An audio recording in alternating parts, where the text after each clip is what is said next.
tukina ain thiang lima pathian che bai bu le ama choi moi tura ron kal zong te ko khan nei tu lali suwa ngin kalau lom chewa chi bai ka bu chewa ni atu thiang lim ngai tha in pathian chi bai ibu kang u ram zong te u lalpa choi moi lim takin aw ro u lom chungin lalpa rong bol ula hlas sa chungin ama local ro u lalpa chu pathian ani ti he ro u min siam tu chu ama chu ani lom thu soi chungin akong khara chuan lut ula fak chungin abiak in hung chung kotlaya chuan local ro u lalpa chu athasi a pathian ma a itong trayang u chungnung ber kan pathian min mangai tu tukina hian in thiang lima nangma pol le chibai bukin ifak hla te lalpa nangma ron pol turin iko khan te kan local khoma tuin zinga hun tha min pe ka wangin lali suami lom thu kan ron soye lalpa tukin zinga program kan duan lok zong te speaker kal tlanga thucha kan ngai thak tur te mi mal zai faklam manga nangma an choi moi na tur te zai polina lalpa nangma choi moi na nan la in buat sai tele nangma fakna atana kan la in buat sai zong te iro puinan kan ron la ne kan Inkhawm he bula tanga top thla min kai huai turin min chandam tu lali suwa Kristam in kan ron di la che amen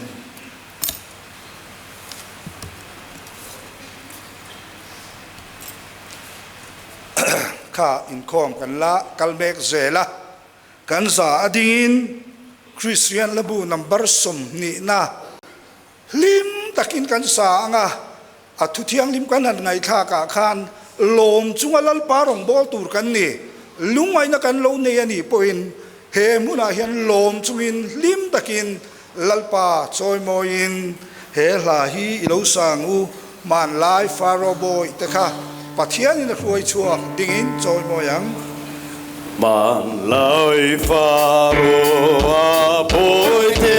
kha pathian in huai chuak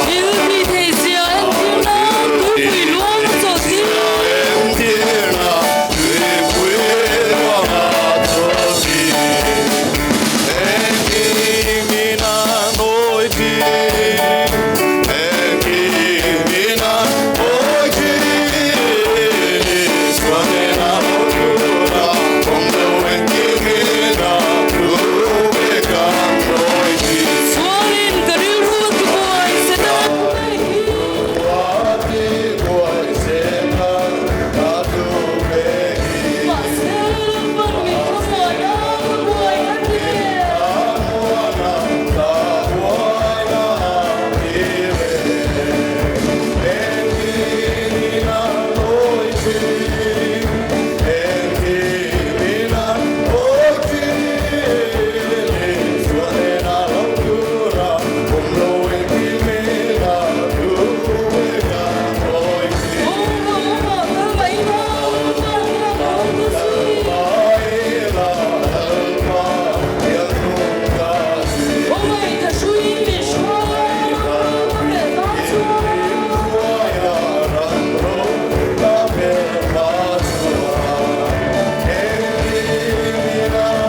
ran secretary kan so manga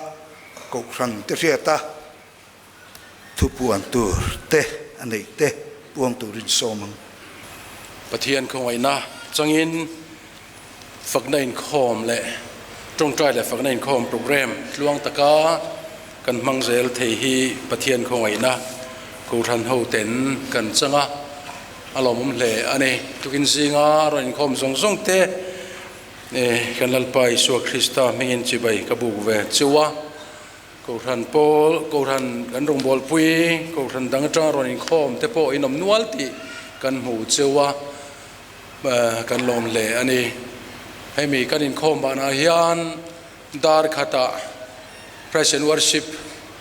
begin chunga hian kan ni le dona chuta po chuan le zon lama te po min lo tel pui turin kan som cheu ani tukena kan Inkhawm hruai tu hi upar ke zadeng kan ko than chairman ania thucha speaker upa silal zar moin hen atangin kan ngai thaliang Pichuan zan daruk le minisomli panga dar ringa dar saria kan tan lenga zanin kan Inkhawm bial to pastor reverend lalzar lian khiang te na kai shuai thung anga Lawngtlai pastor bial zai pol te po an zai don ani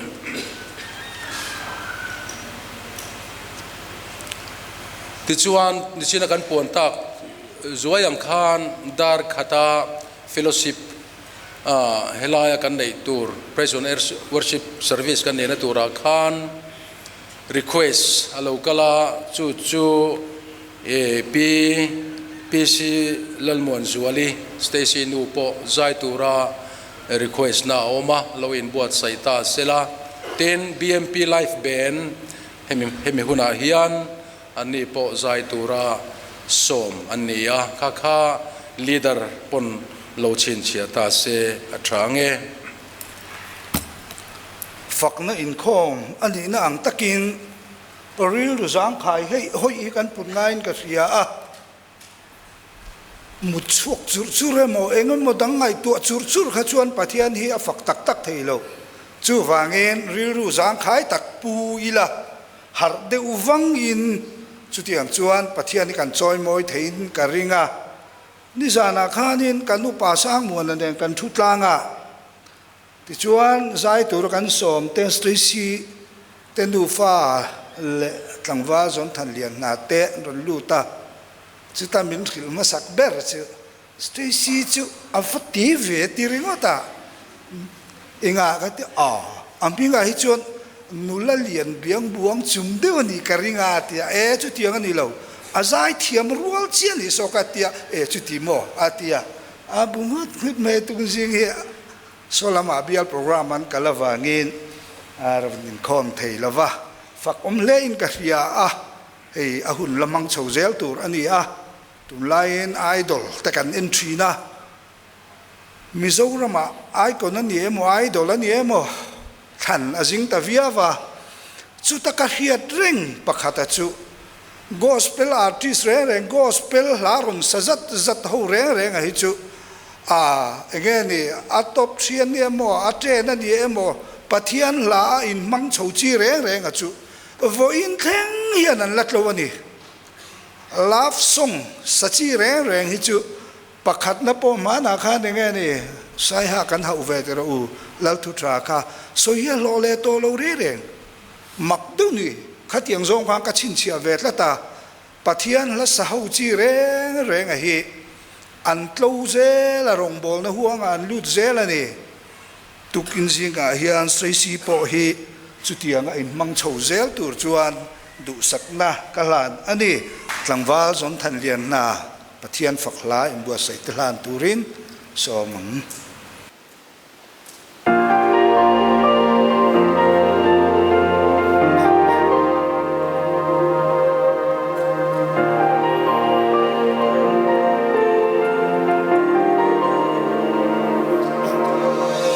Misual berpo min mangai hi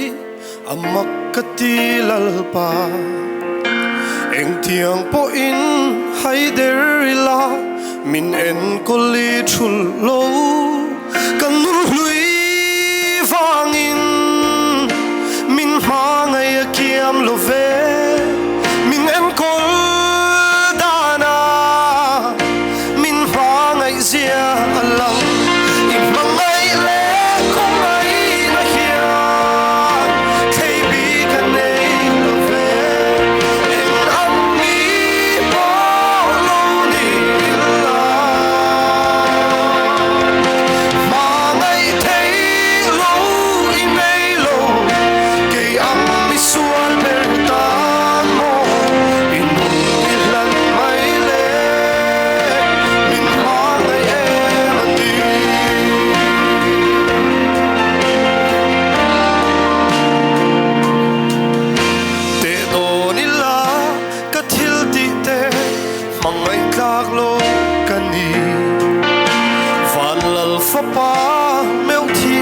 suan ka te lua e mani ideal pal mo ran theng le cross ka ta va mi pui te pon am ui bet zo lo che in mong nai le không ai na hian thei bi ka nei lo ve en am mi po lo ni la ma ngai thei lo i nei lo ke am mi sual ber ta mo in i lan mai le min ma ngai e mani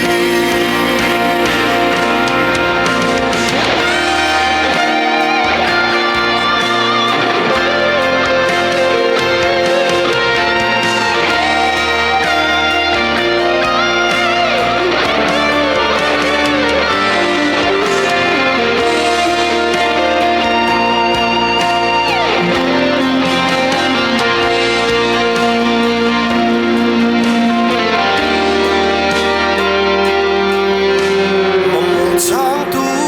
in ni vanga mamo cheka ni lo kam mangai zok vanga min mangai ni lo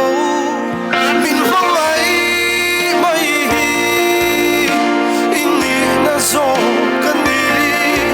kam mamo ber chu nang mangai hi ani in mangai le không ai na hian thei bi kan nei lo ve en am mi mo lo ni la ma ngai thei lo i nei lo ke am mi sual ber tan mo in nu i lan mai le min ma ngai e mani ma ngai le không ai mai hian thei bi kan nei lo ve en am mi mo lo ni la ma ngai thei lo i nei lo ke am mi sual ber tan mo in nu i lan mai le min ma ngai e mani ke ang isual bertan mo inun ihlan mai le min mangai e mani lalparo puiro se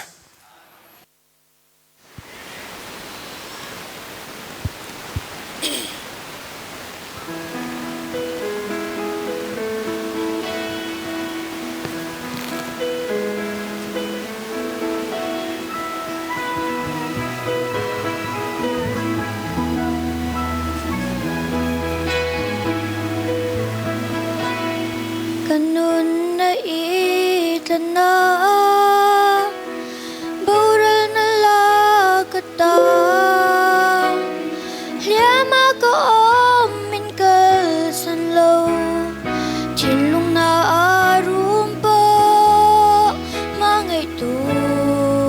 Chian cha berzu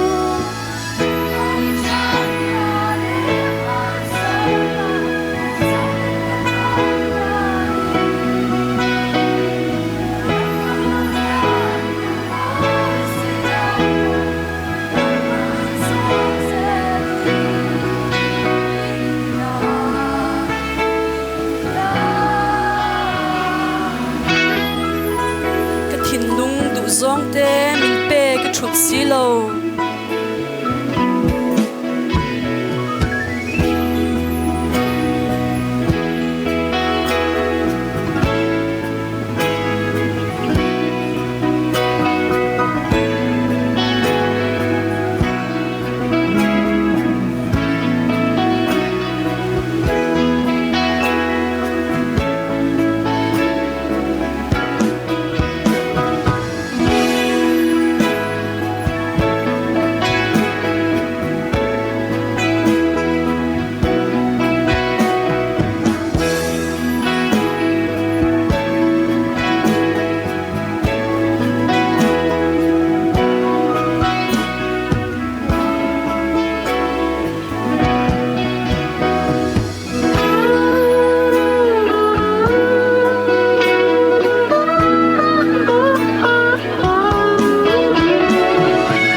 nakina Inkhawm ban vele khulai hall kan Jubilee hall khuan Inkhawm te pual tan thingpui buat sai ani a rim theu kan tum do nia le tuna chuan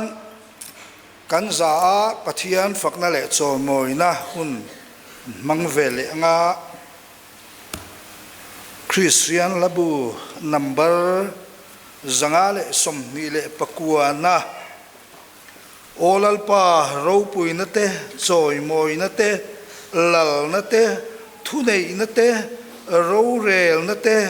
ita ani ti la he la hi kan sa anga he ti chung hian kan asar sten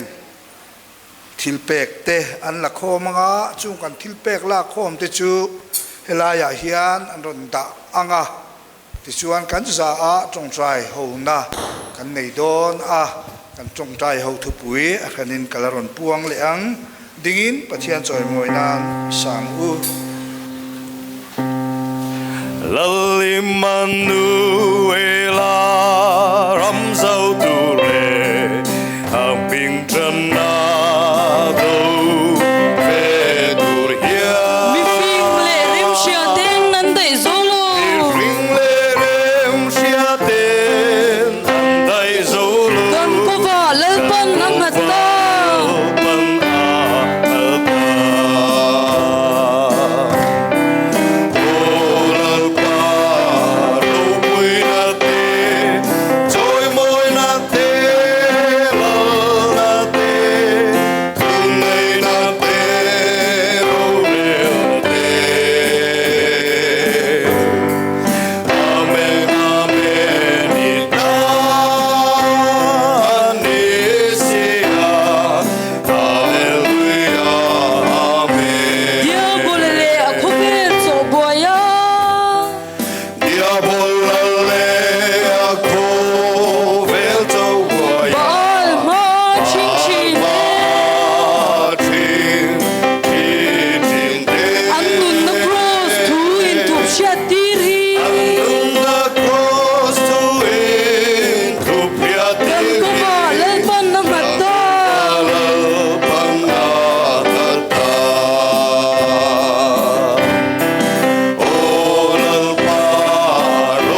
kan za trong trai hong na kan nei don anga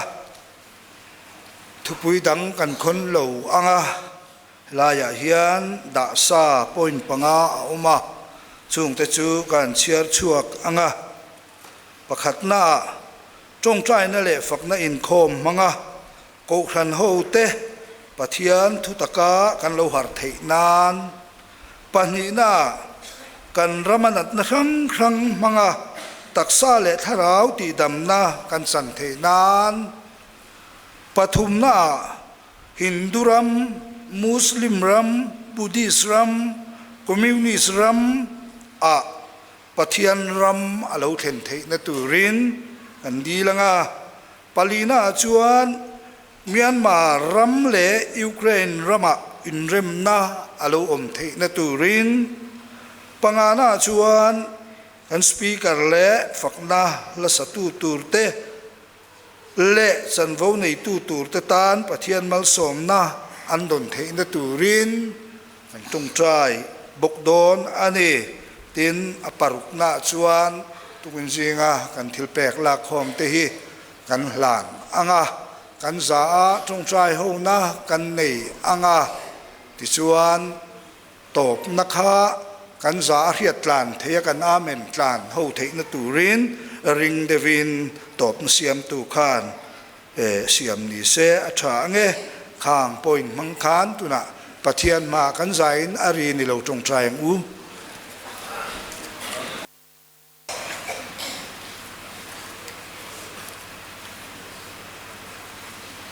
la a thu cha ron puang turin nula Stacy punte tuna kan somanga som nun ngai lovin azai zo ve le khan tual chung ko khan zai pol ten ron zom ve ngal don ya Stacy som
Di a thapani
Christian chung qua lỡ ba trên na te chu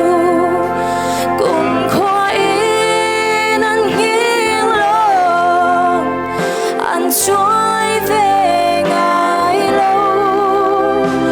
lòng bối in sai ăn nghiêng về ngài lâu chợt toan in ăn him reng đón chợt toan in ăn him reng đón lalpa ro pui bero se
Tugina hian ko ram hote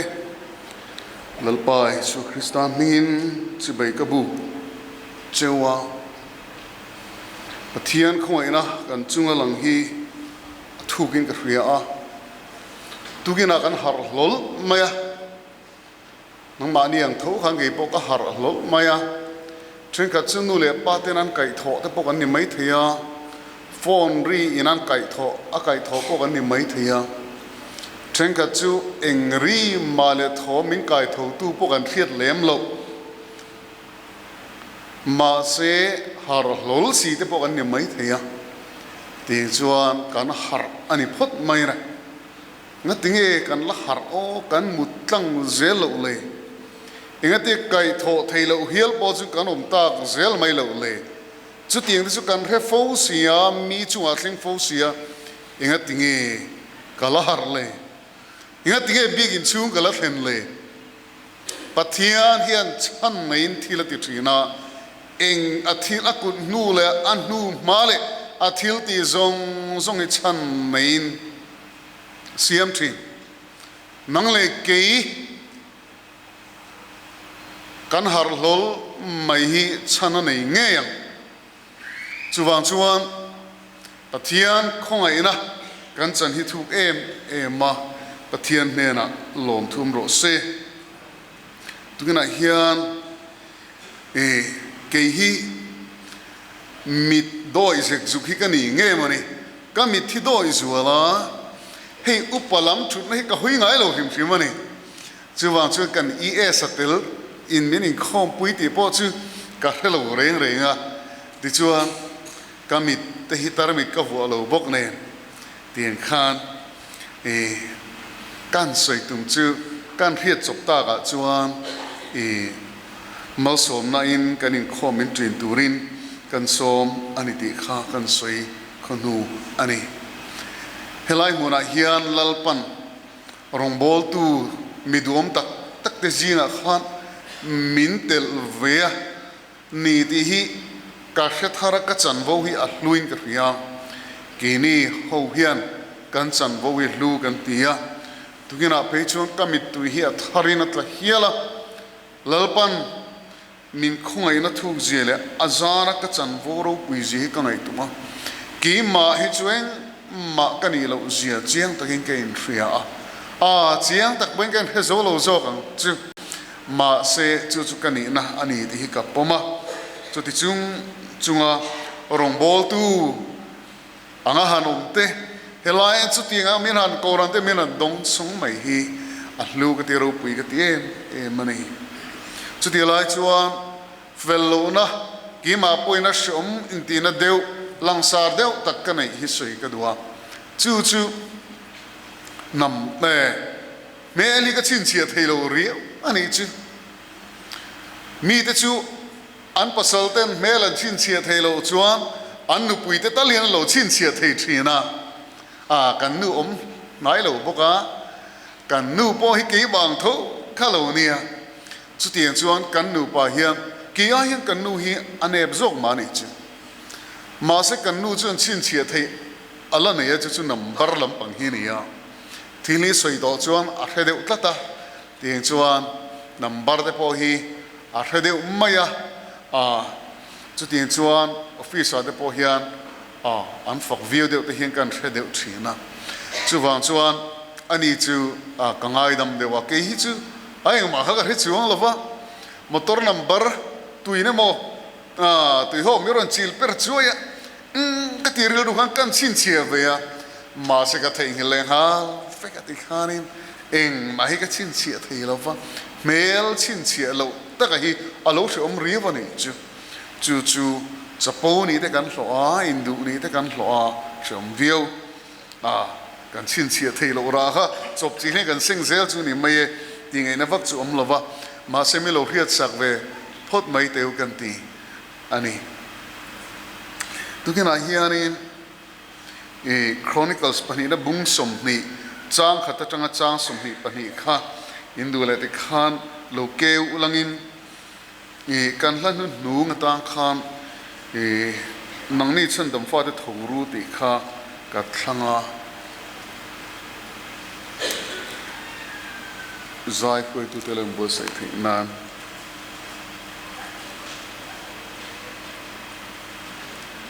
ti chuan hi ka du lai hi kamal de don ani ka chiar vek chuan ari doning ka fia ka chiar ma hian helai story hi ka soi lokang de chuan ka chiaranga ka du lai ka chiaranga afuin karing deba Israel fa de khan lalan nei ta di chuan lal sang sangan lo lala Pathianni ra an di langin tin chuan lal an lal chok zel an kina khan Jehoshaphat a hun khalo thleng ta a ti chuan Jehoshaphat a chuanin apu Davida ti dan entonin ti khera Bible hian Davida ti dan apu ti dan enton khan pathian tri chun ro rela ti chuan pathian in finna pe aniang ti chuan aram te chu alo him thata hlea ti chuan mi pui te poi nuam an tia ram chu alo hausa thar le ta a ti chuan an then nam an mani musit thin tu an melma Philistia ho te ngei te po khanin Jehoshaphat kha an hlau ta ning chu tiang chuanin Jehoshaphat atlon lung oinan Israel nam chu ran rual bul chi khan nia ran rual engamoza tuak engamoza zan ka ti khanin anron petrina chu tiang chuan Jehoshaphat chu an thenom lal te chuanin an ngai sang le mai khi tan dani chu lal ro pui tak khalo ni le ta alal ram po chu lal ram ro pui tak mami te ang lo takin tu chemek to kha tun dunin lo le ta ta chuanin ma se he ta tu fin ria dala tangin suria tang thleng te khan an ngai thei lo wa ti chuan ti chian na ron tum ta ti chuan in do khalo ngai ta tlat mai ta chuan Jehoshaphat chu mangang em mai pathian aw ta ti chuan ami puite ne pathian an awa ti chuan pathianin ami ron tira ti dan tur an ko muta arong ko muta ti chuan asipai tenen chuan an mel ma te do turin an che chuak ta chu maktak mai zai pol te ma chuan turin tia sipai ma zai pol da turin tia ti chuan zai pol han zai khan pathian na tho lo lang ta chulai chu ania ka chiar hrim shim don ani bungsam hi chang hata tanga kan ka chiaranga ni ka soikan ka chiar kan anga lo en remin tum mai don nia tin chumi nuwa chun heti hinia mo patha tele amona tha te chu meun ho chen kap tenen Jehoshaphat be turin an lo thoka chu ti chuan tu te na mo Jehoshaphat ne na nang ma be turin mi puitam tak mai tui fin ria dral suria ateng an lo thok chiam mai ngai te hazasom tamara anom to tin an shila chu en gedi an ti bok thin tin Jehoshaphat chuan ahlawa lalpa zong turin in pea zudaram zong a chung hei tur thu than vela ti chuan zuda te chu lalpa chan puina zong in an pung khoma zuda khotina tangin lalpa zong turin an lo chuaka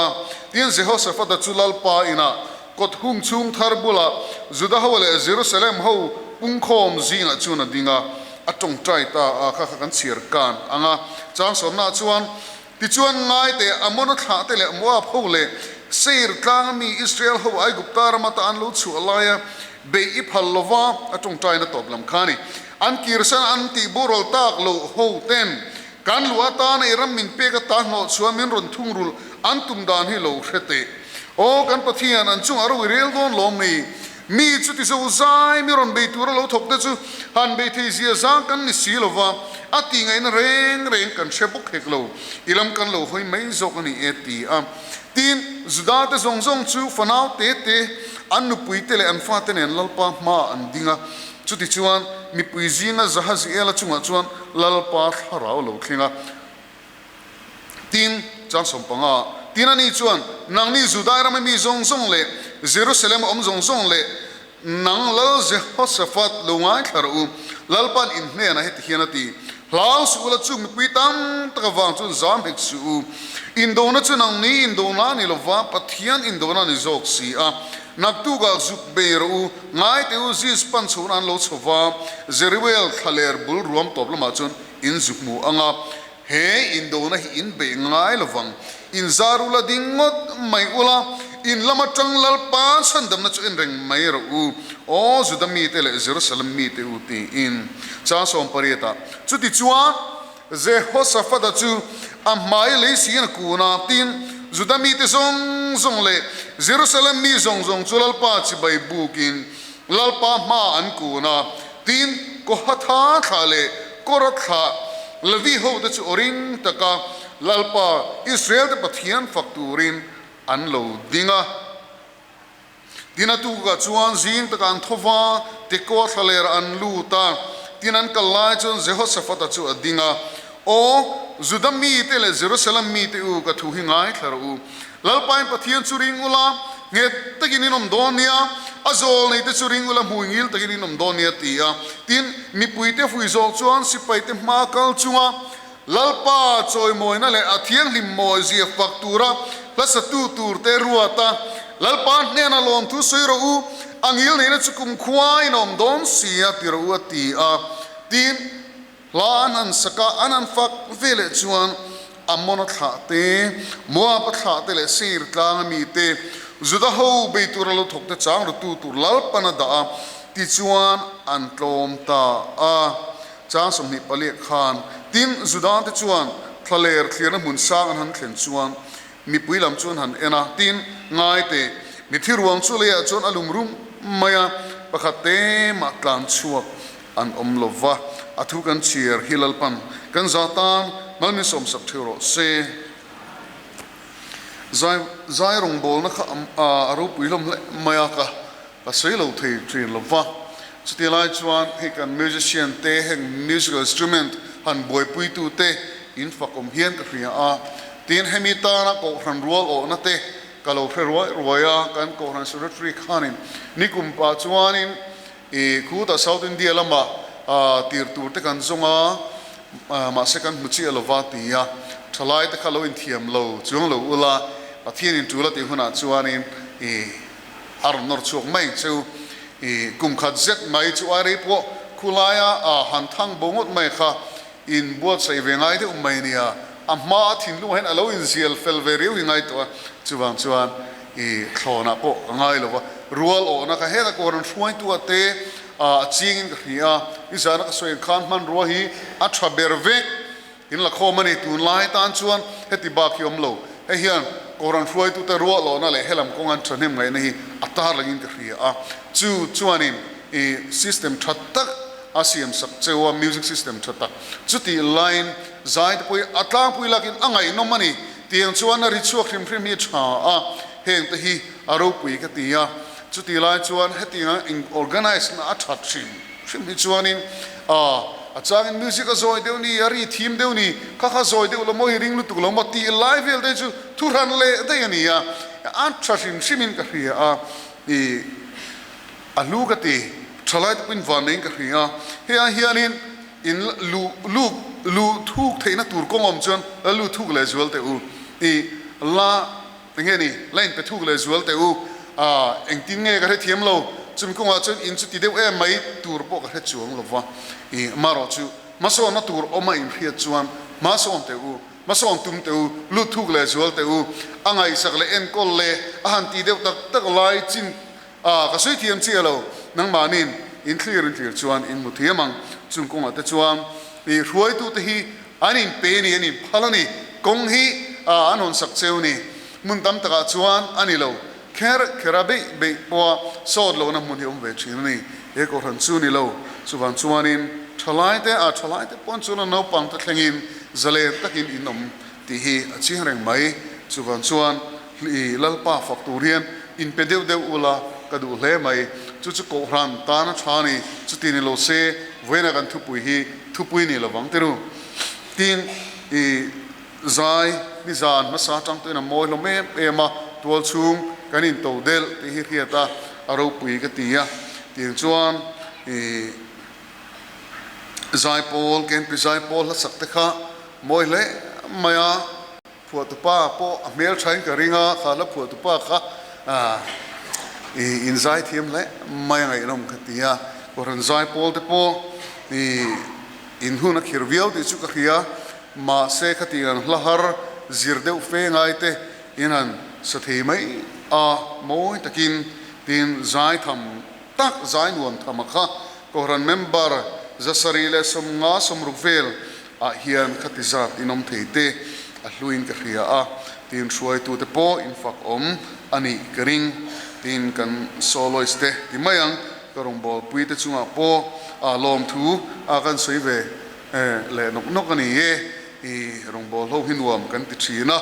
nikum masa chang to khan ti hian rong kan bol ho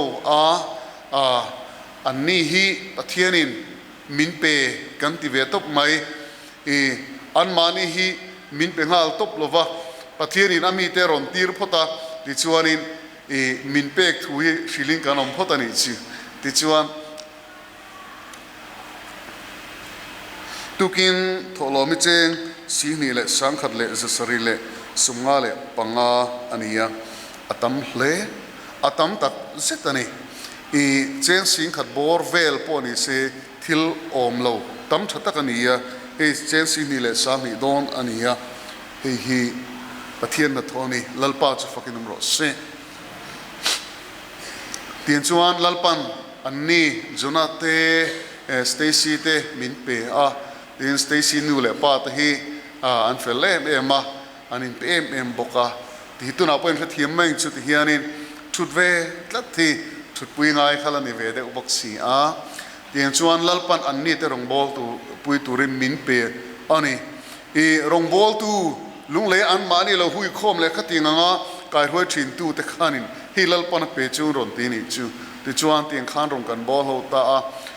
Pathianni na rong kan bol ho na a min pe ni ti kha a hai rualan lo lalpan an thomin mu tira ti chuanin kan fellowship thina a worship video te kan siama mak takani Pathianni khatingin amang don ti kan rebik lo te to kan chu ve ringot khani maya lalpan an thomin mu tira tinan ma nia po tharau mal som na te ti samal som na te po hi andong vezel bukin ka ria chung te chu thuma kan soi ani khaile ti kha kan thu chiara khan o kan pathian thu chiara khan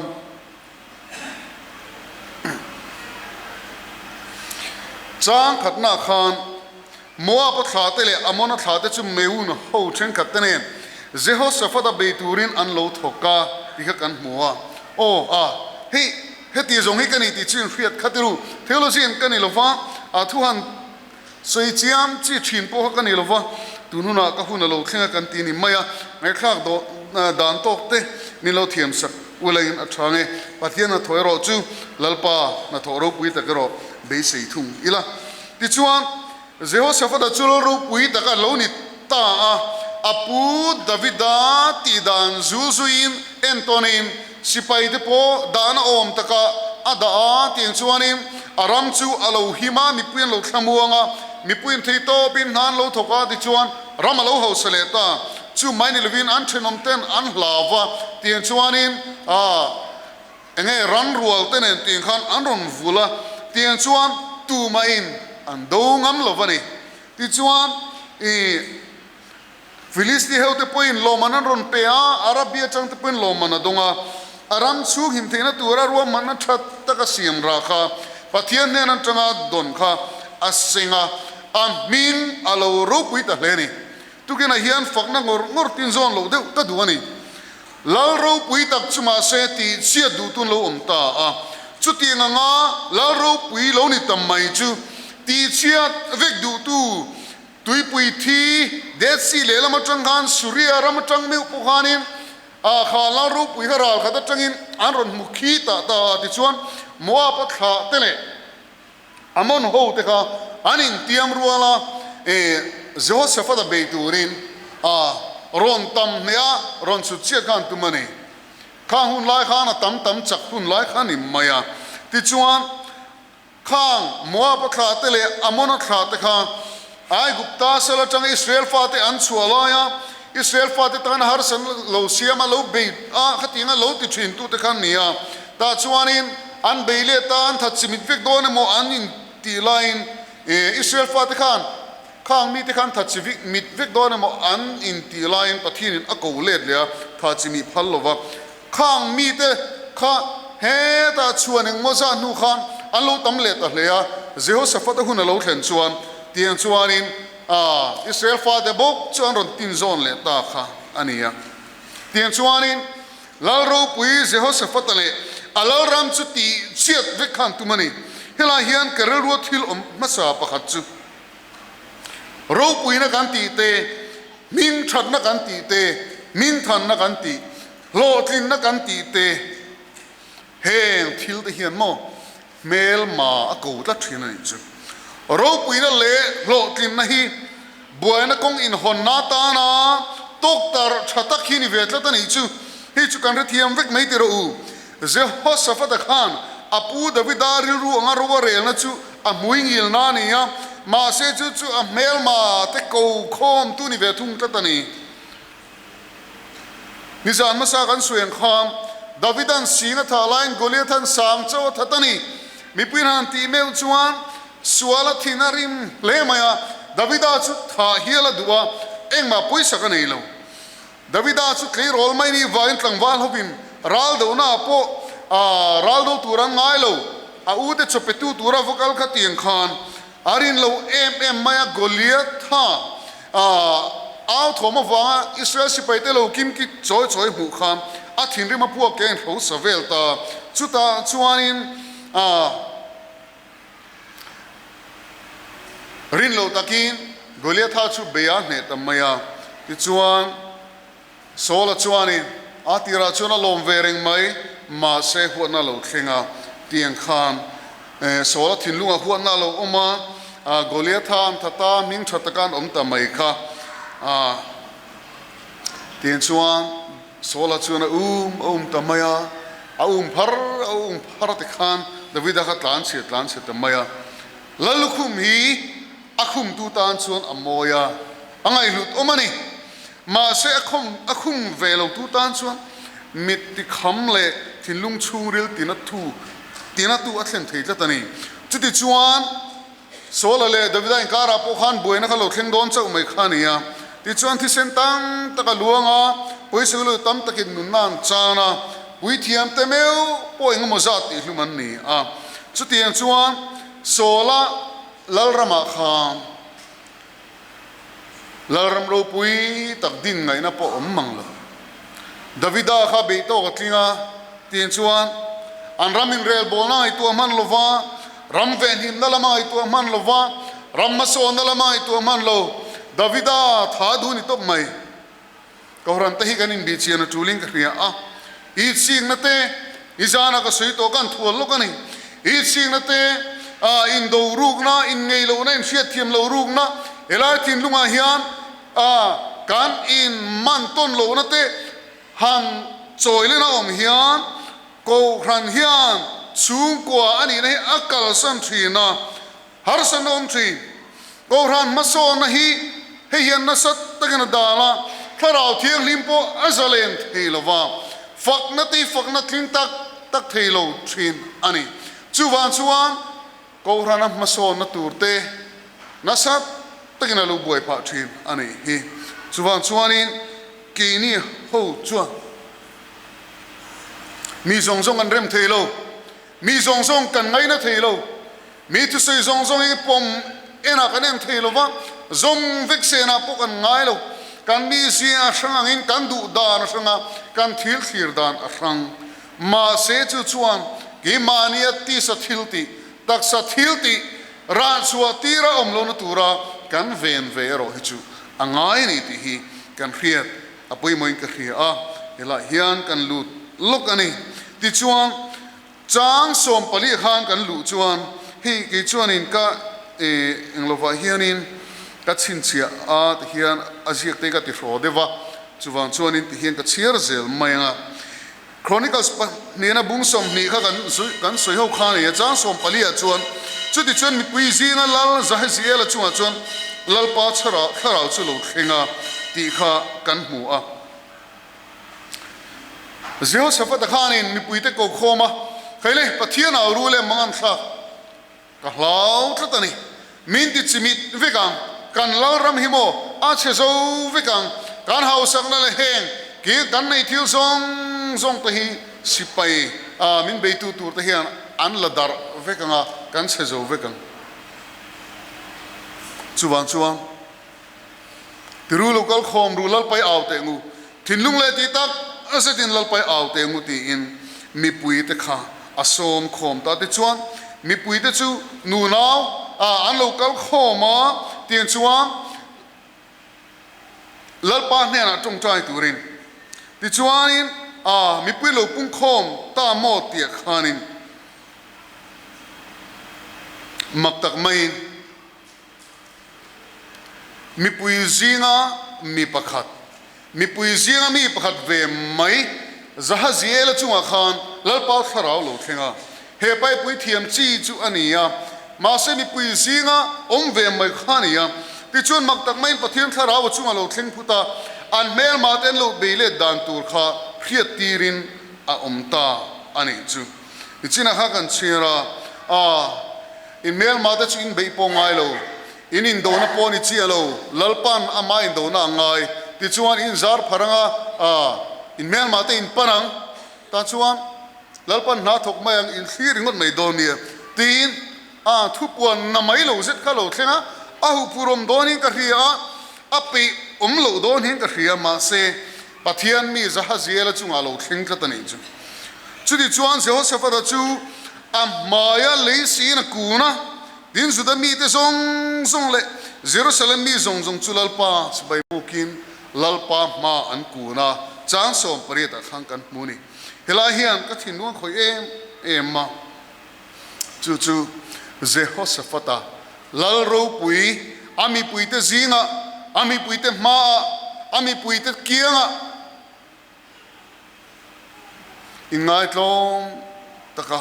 mai le si meva pathian si bebu ka pathian ma chuna kuna tingai nak ka thelo ke chuan lalpa ma ka lo kune zahaziela kaltlanga min shil hi lalpa khongai takin na thonan mangro ti thin lung klom ngoya lalpa ma kuni aro pui ka thin lung ni khoi emma heta hian worship pathian si baibu na taka chu allangani kative ani zahaziela chu ka suita ang khan mi pui zinga pa khat ani ve mai khon bol lal khon bol tu emo Jehoshaphat na aron ber thin tu emo te chuni ta se Jehoshaphat na pui tu emo te ni ta se an thualak nge na tur ne na chong te kan pathian kharon in puang ta se thil om lo pon lo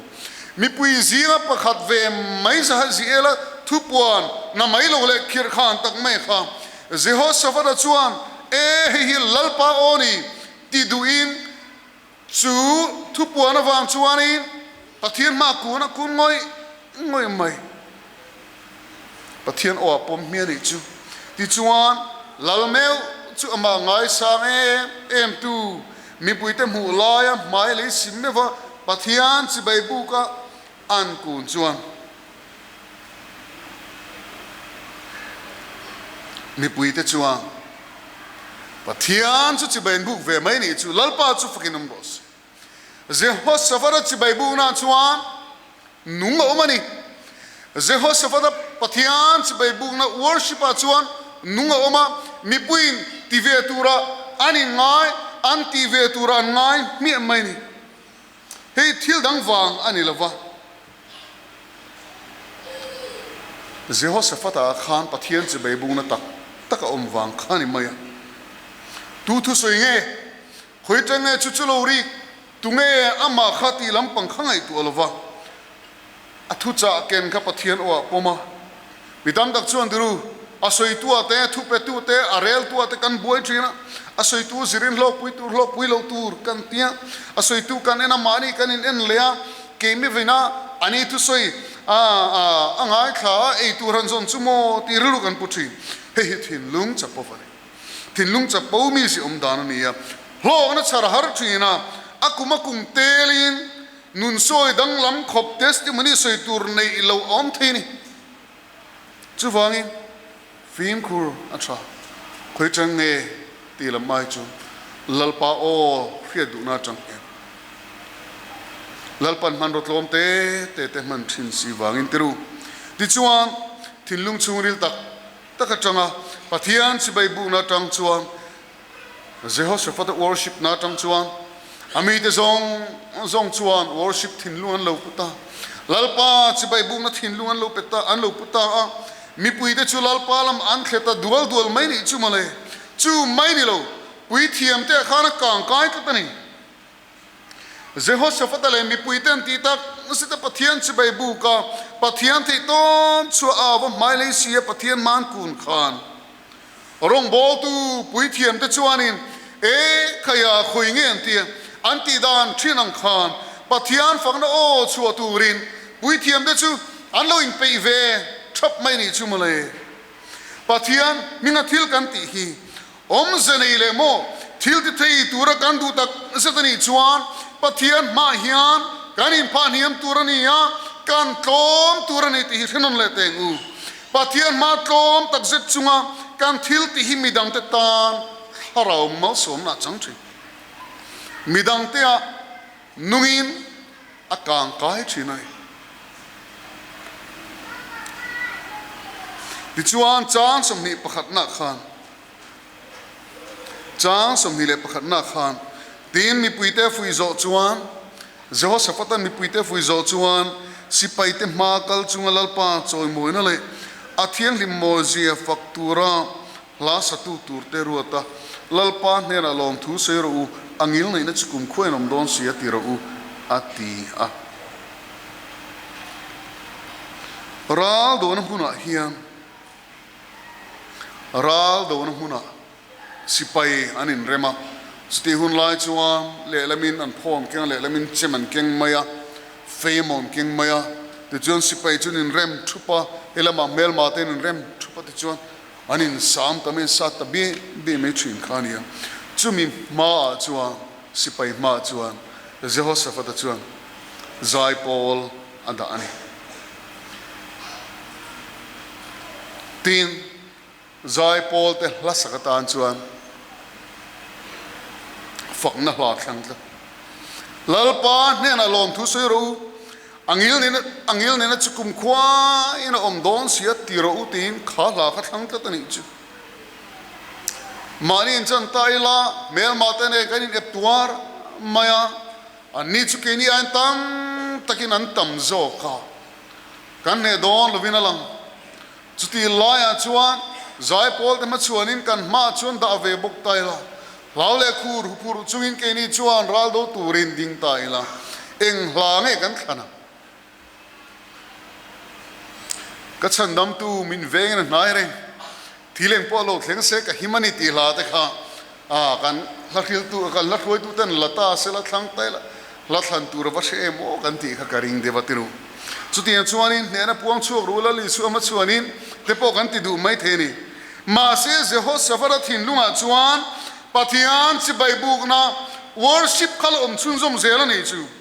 chu vai mo a mel ma te ma po chuan la than tur dang hello lom tu soina hla Pathian thatna fakna hla Pathian hil ne na fakna le choi mo na hla kha a thang ka tani chu avaru pui em har sana kan to hian lungai na kan to hin eng hlange sa kan du thin le har sana muna hian Pathian fak har sa fo thin ti chu kan ria lungai chung lalpa faktu thin lung puti har fauchi Pathianni min khong ka hia sani le som le pasari kha kum to pa kanu le pa lung hi ka phun vea ka pa thina chu somri le pasari dai to khane ti chuanin a thlan po kanu na phun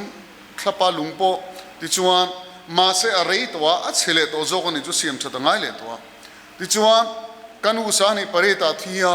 sani som pasari ku malo thlen chuan kum som a veita kanu lung kala phun thei silo ka tia ka ru boi ve ka thin lung hi khalai hel kam lung khama khan khat ve tlat mai chuti lai chuan thlan pani phun don chuan lung phun don chuan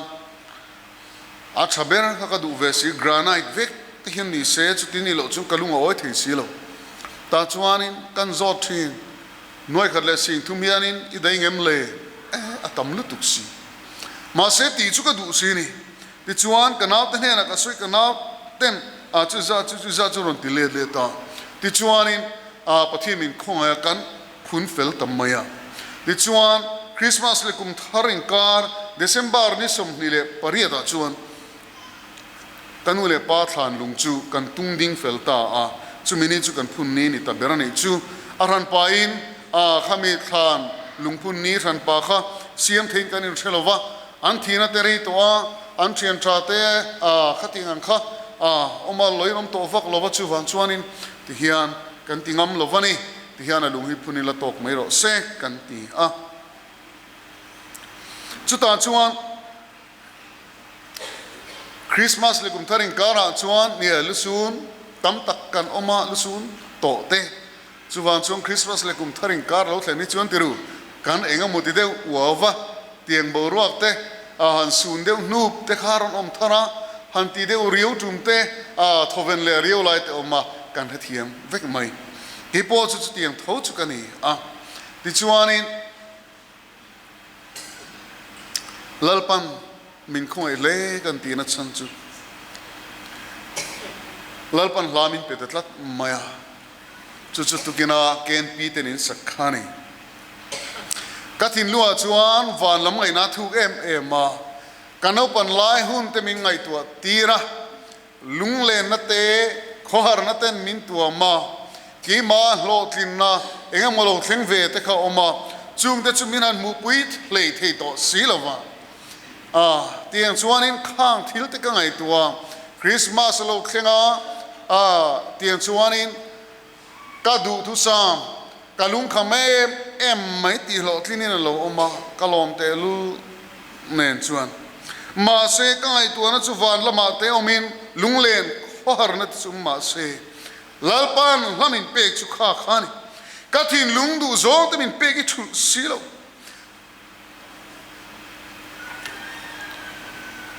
อดเซนโจวินเซียมเรมิน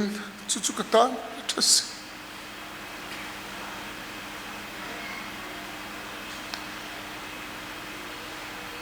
จุลลปันมินเปนิจุลลปันจุฟินมรสตานี่ชัดนะมาสมนัดเสียเตะกระโดดเฮียนี่นังฟังเราเฮียนกับมอยสิเรานี่ตินเฮียน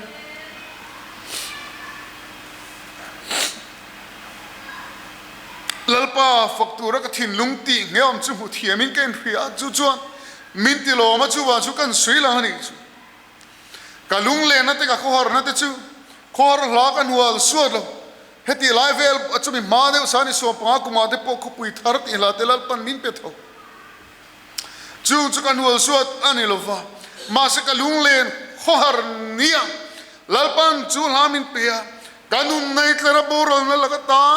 เลี้ยมาคอมมิงกัลสันโลทินลุงนารุงปกมาไอตูนังไม่นี่ลลปันนี้ทินเฮียนนังมาฮิกัดูเจนี่กัดละเลเจนี่กัดตีนะจูทินลุงโลชัวจุดลามินันเปจูอาลูฮิกัติลุตุกาอัมโบเอ็มกันเฮโลมีแต่มินดูปุยโดนัมตีลัมกันเทียมเรากัทินลุงจุลองวงอ่ะแต่รู้ลลปาฟักตูเรียนกันทินลุงฮิเน็ตเสละ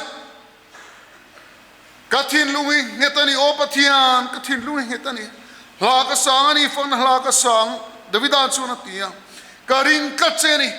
นังมาเห็นก็อมตัดนี่นังมาเห็นก็เบ็ดตัดนี่อาตีนานี่การหุ่นต้นช่วยเองปนิโรสการหาสนะทุกตะฟังอินนี่ดังการตีที่นังเชียมชีบินลลปากันฝักทีโลอันนี้มานะการทิ้งลุงให้ทุกแต่inลลปาฝักนั้นอเป็นทีรีโลปนิมานะอหอยทีรีโลปนิมานะมาเซโมสัจจกัตเทียนจะเอาอ่ะมินสันชัวโดนลงมาละก็ซุยทุกทงเซลลปายนุ่งซุยก็ทุลโดนลงกันตีกันที่อวัยลลปาละมาทิ้งลุงเงียบกันปุถิทุลกันตีจุดไบเบิลนานุนตัมมาตีขานี่ใช่ไหมปะเทียนฝักนะปะเทียนสิใบบุกนะทิ้งลุงเงียบกันในเฮียจุละจุดที่ไล่กันข้าวเสียงซุ่มชินตรูจะอวังที่กันทากเองโมเกี่ยวอวังที่กันทากการคอยตูจงกำปะขัดเตะเจ้าอวังที่กันทิ้งลุงกันทากการทงโนอินเมโต้ลูกกันอินเชียตอวังเต็มฝักนะอบวยสุชิตรูการทิ้งลุงอินเฮตโลการเรทีนัเต็มลลปาฟักตูระการอินเปียงนัเตอลเบ็ดมิดโซเลทีนะการซาซุมนัเตกันตอนตั้งงำโลทีมีจักซุ่มกันนี่จักซุ่มตักกันนี่นุยจักข้าก็ปะจักซุ่มกันนี่กันเอาปันไลฟ์พิจวนบุยข้าก็ปะกันนุยน่ะมินหาชินมาเจติชินฮิกันนี่กรมข้างไอปีเตนะไอเอ็งสุดิลโรก kapi te na chuan ai en ka dil ngam lo hani chu kapi ve ngoi te na chuan kanau te chu pelo ma se ka pot lui tong an trap hial thina trap ma se ka puisa zo lo wa hon lama ka pot chowang lung oile thowang ka ti chu tinga ka anau te trap po pui ka puisa lo na chan chu thil dang wang ani lo api kanuin ai en klem te zu dil ro ati ti kha ka hu phur ngoi mai ni chu ti chuan kan thlen dona kanam ne na chuan tiani tianga kongka ka ki ka nga chuan lo lu dron tianga ka honga nga chuan api anu in ai en ati tiro dil tur khan mo tien chu ka ni chuan ka ta thil ti har sa em thil ti har sa tak zeta voina po hen ka ti ngai lo hi har sa em thina aboi khak thi sa ni le o mani chan chin soi lo ka sa ni le pathum kum kha ka album masaber ka release ve dona ti chuan tu ma hian thu kam khat mai kala soi ngai lo wa ti chuan zai pol assistant conductor te chu kani ve to a hele zarmoi hlalo zir ti ro la puel din atia ti chuan in sulfa ka sa ti khanin a ka ti mal mala helain thiam chiang lo ka ti ve tho ma se mi pui ma thu kam khat ma he ka soi thei lo thim thimani ti chuan soi ro po ti se soi ngai na om lo ti chuan technical report pe ka lo ngaya ti chuan kami feran khan zinga ka type sa ka win office mi lo print sa ka ti chuan in a type setting a khoi vel na lama khanin a thu then khat kha a lo delete pal tat mai ti chuan in ka heto si lo ti chuan mic ma chuan ka vading vea dak chu ngam lo khan ti khan ka chiar char ka chiar tla zela again a chuan a thu lo in mil lo ta ka ngoi ta reng maya mi chuan an soi zom mayang ma se ge chu mi ga ni tlat lo wa soi zom thei lo ni chi ka ngoi renga kanu le kanu te ka farnu te lo mang ang ta chuan in ding na om lo soi zom tur ka rebok si lo kan chiar zom pop maya tu mai ain zom le zom lo pon he to lo a chan chu ka ngoi ri to mo tiang khanin chu tiang chu ka ni ya ma se akum le sa ni pali lo thlen chuan ko rana rong bol tu thlan ka ni ya ka chung te chuan trap top mai ni chuan mang ang lu tu ka ti chuan ma se thu hi ka soi ve sia thina ka mun lo thlenga ka soi ve zel ni chu chu mi ma chuan sa ni kumanu pui ka ni ya kum lai hola kanu pui nei kum chuanin si phira music training peturin min tia ta chuanin zir top jana kan thlenga chuan tu in rini chuna chuan training chu kan kai hoi ka timal mala kan nu khai lo thu ve ra na tiang chuanin kai bot sai na ti khang ka chiar chu ka zir tira khang chu ti thei ve mai ni chu ti chuanin sunday zina thui soinga anan tia ka bing mu pa ka soinga lo ka tia chuan in rini jana an puang ta tho mai ka manghiang em maya ka soidon lo vania ka tia ka soidon lo ta ka nia ka tia ti tak se din chu mi rengot chu ka boi pui ta ti chuan klenin pa ka khila pastor ka khila or secretary ka khila sunday tu thu ka soi ta lo ni chu tiang khangai chu tiang mi chu ka ni a tiang chuan mi ma ka soi lo ta ze la sa ni palia chuan in rini zan teng kan ko ran secretary bulmin an tan tira pulpit lumzi he ka chu ka thiam ve a ti chuan ma se voin thleng hian kan ri ta zot zot maya ka za zum na lalpan pulpita te chuan min lo lak bo sakta ma sa tun thlengin helam hi ka lo hoingam chung lo ni chi tu teng e thu po ka thelo ni ma se ta hian lalpa fakturen peng na om helam hoi kher lo hi pathian fakte ni chu tru ti chuanin kan har san na te kan boi na te kan mang an na te kan lungai na te hi ki mani na lian thina pathian fakturen peng na hi amet mit thina heng har san na zong nen zok hian kan za zum na zong nen zok hian re thei ni kan fian na zong nen van duai ni kan fian na zong nen hi lalpa fakilamo fakna huna hian khang khalo om veka fakna huna hian khang kha ne dani lo om veka ni chu a thal tu kani chu van lalpa hi fakang u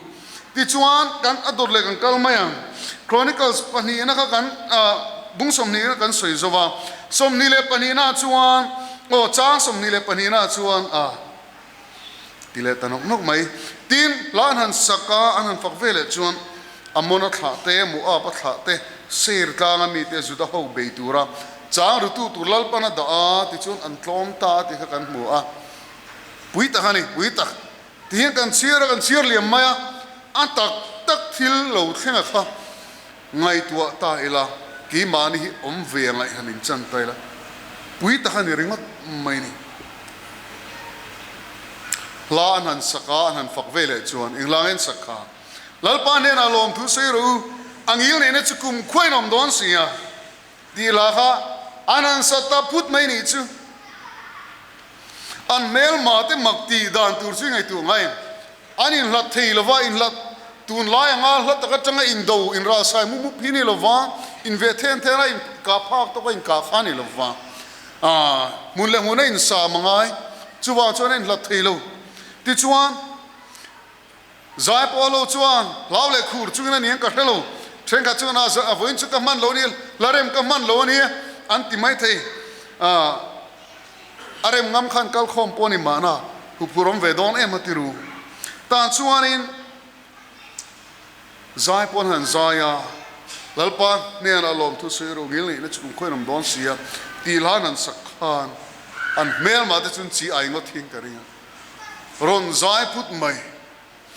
sipai out home ron bei thu ture mo an fui thoi mo ni lawin zai pol zai moi tak mai kha anan se put mai kha makan ti ve ngot thien karinga an chi ai de bani chuti lai chuan an mani sipai Israel sipai polam tan chuan kha zai pol zai kha fakna out home kha fakna out home zai moi tak mai kha ral be dar ni thungani chu ral be tura to torot ham rik thom ang khalo ni ya ti chuan rual takinan ti turan ron dita chang rutu ten lo chuaka kha signal an khiat vele khan zai polon khiat vele khan an ron be ti chuan an ne ta vek mai an that ta vek mai ral matonga Jehoshaphat da te zai pol ten ni ya thile dam boro kar zai pol ten program an ron nei hi amak ang reng khop maya larem hun chak lo berani hian taringa tugin sing larem nen chunin kar longotang ki chu ka man don lo ti ol ngatang mitam ta chuan teru pathian fakna te hi beijing kan nei thina lo chak chin le pur chin kan nei hian kan wat thei zel mai kan du china kan tiang bokin kan du china kan banson le mai thina fakna tak chuan a hun soi thei lo a mun thlir thei lo wa davida angin lalpa fakturin anin petop mai ni adulam puga davidan lalpa fakngal mai ni tingam shir kateru chu vain mitam takte chuan pathian fakna muna hian anei tu ril rupulovin telve rilu kan put pha pathian faknai kan telve na turani lo fakna hiring tu tania kan nuna om turania heta om turhinia theito kan suanale kan nuna betla turani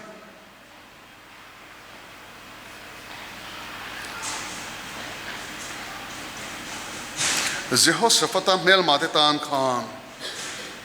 miun ho te mon ho te tan chuan sipai ho ma zai pol zai kha amak ngotang a ho ngoting kari zai pol zai thut mai chu anan munga zai pol thalpo keng lo pho keng lo an dinga ngati khan an zai ta mai khani dona zai te chu tiru kan mi thla thim vek mai zai pol zai te chu amak don hin ka hia a ho don hin ka hia kha zai tang khan mel ma sipai te tan chu enge lo thleng tur an be se chu feite fe hiam takte tin sipai out thom tele chim anin sat vai vel tur thom khani don line zai pol zai ron zai a ho ngotang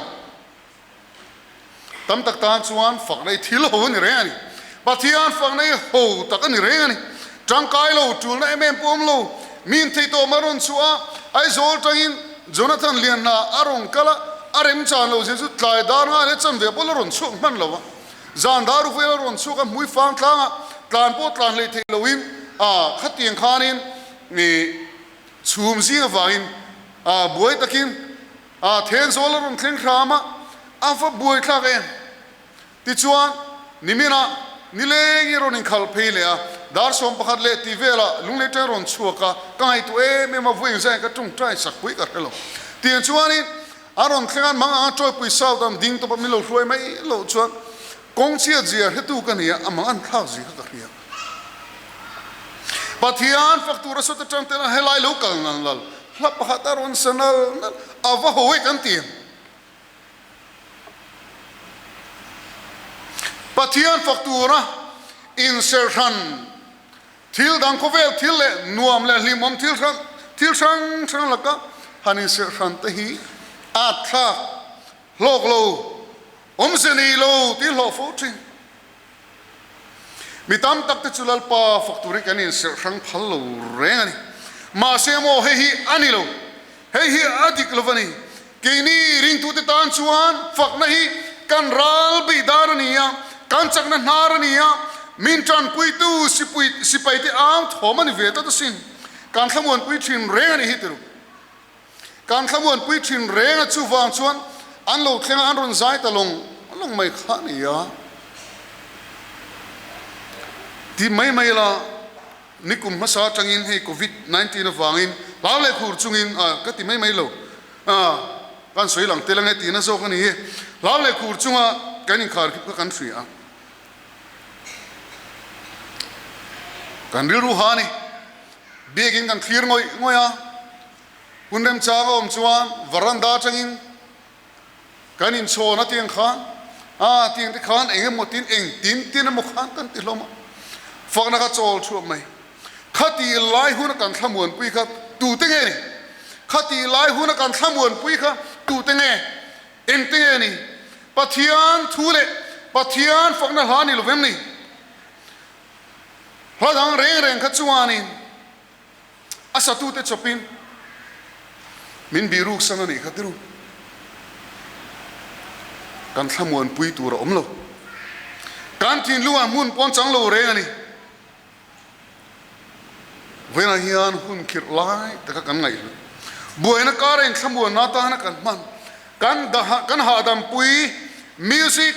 rimoi ai lule ro pui ni eng mai om chuang lo ni lom ni chu vai ngai luang u ta hin nim phu mangu tin kan in so mani dugin chu ka soi tum zong ka soi zo do na ka lom le mai atop na zir top zan te ring ni jana te ka soi zo man lo thina kain thlung pheng khani hun chu om thova soi zo lo van ti thina pathian fakna hian thil ti theina oma pathian fakna thil ti theina oma zir top zan kan soi kha mi in chu thil ti theina thleng pha ka pathian ne na fakna hlan hian pathian thil ti theina chu alo lang mai thina ni fakna vain polale sila kol bunatla a tanin lungphum lamanginga lir nginga tanin kongkhar telon honga krista hello tu chung kwa chung krista tan annun hlanam thangani kha fakna hian kan thin lungkol bun nge takte saktak tak to te atinem fo thina ni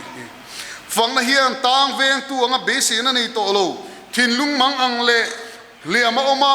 inti lum hial du tu de po atuam dam le china fakna hian thil ti thelo angal lang ati fo china ni genge poi fakna ri moi awanga thin lung sakti ne mo kania lalpa nalama po be ve tla thini kawa wana ye lalpa chu fakin omro se ring tu tam tak te hian fakna hla mangin kan rin na chakna kan la china ni hi chu wangin ngai thla tu ringon ni mai lovin fak tu ini vete telve mai ni lovin nun pui tu ini tengu kan ring tu ni na adai ngam lo te dai tu ra huisen ne le chakna kan nei thena mun pathian fakna le chi bai bu na hi ngai hlui la ngai sang le telve la nei tu ni u ring tu hian a chakna nar a chakna tharui lang na hi ada niam thei don em ne tru min ataksa ti chak tu cho tha thei lowang tuipo tha thei lowang chu wangin pathian fakna hian thuk zogin in nim phum tengu voina kati chini thatoi me mani abba galong men a kan thia chuan abba chuirap tengu abba ga chuni pen tengu ting kan so mani Jehoshaphat top bera chuan Jehoshaphat chakna nar chu za po don lova bi puizi nga pathian chu bei buka akun wang khania chuti nang chuan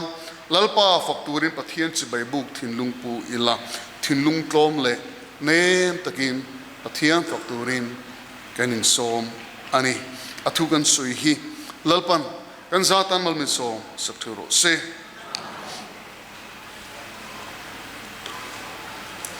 Christian labu ami nang ni chundam fa de thoru ti kha kan sa anga zathum le sungpo le parian na emi kan sak zo hian ka sui tak kham kan executive secretary alo Inkhawm lo mai lo ni ya anin mal som nain min tin don ani zai foi tu ten lo chu ka nga ru pui ngam tu kan ni ti la he kan non thinem sulfa hin non thinani a nang ni non thinem ka khelova o alogum hei hi ka than chan chu ni e mi pui khong ai lo la ding lo lo ko langin a ka sei re dong chung lo fa la li su Krista thi sin zara nun na nei ram kan ni teru mani puin du khop lova I pasal pona du khop lo chia inu pui pona du khop lo chia khroi tu dang te pona du khop lo che I rong bol pui te pona du khop lo chia nang ma po in du khop lo re ngani chu tiang chau chu kan ni ki mani hi chuan chakna om lo teru theina po om lo fa ne na nei tur po in pen khatan pen le tur po har sa tak zetani ma se vani khak takin lali su Krista thi sen thil ti theina zara khan ngam tu kan ni ya eng angam tu nge kan ne chi mi kan ngam chi mi kan ne ram mi nilo ro pui takin lali su Krista thil ti theina zara chuan ro pui takin kini ho hian kan ngamani lali suwa ne na ro pui tak chom pui tu te kan ni wangin kini hi chuan ro pui takin kan ngamani lalpa chu fakinum ro se elamang hi lim takin Pathianni lo fakang nang ni chan dam fa ne to Shwai tu Krista le tu la be de Haru na ruyu Rani zayo tenmaya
lalpa ko ran ho te u lalpan a khongai em chu wangin ama chu fakula ani chuan mal som cheu ro se fakla kan lalpa Isu Krista khongai na te pathian min mangai na le tharau phiang lim pol na chu in jan he na tu na le kum khuain lo om zel ro se